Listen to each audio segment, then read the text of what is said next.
Oh my god.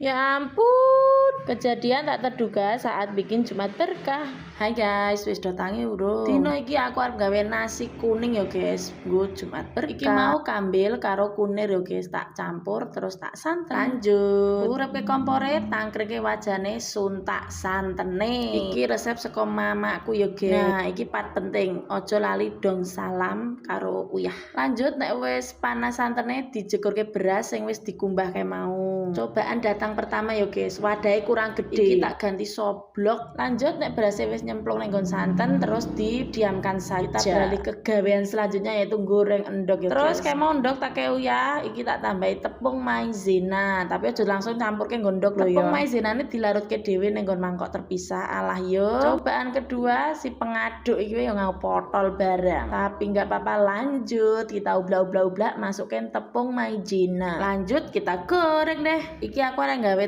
topping dinggo nasi kuning kae lho guys. Sing tipis-tipis kae lho.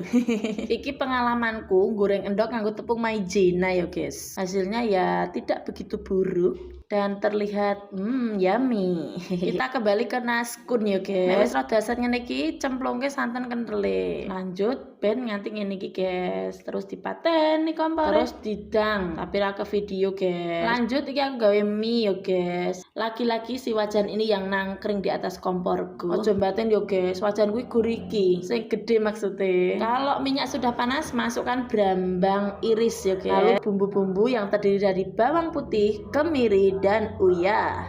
Merica ding, lanjut tambahkan air kalau sudah dirasa mateng loh yo. Karena aku bikin mie nggak pakai kecap, aku kasih gula sing agak banyak, micin,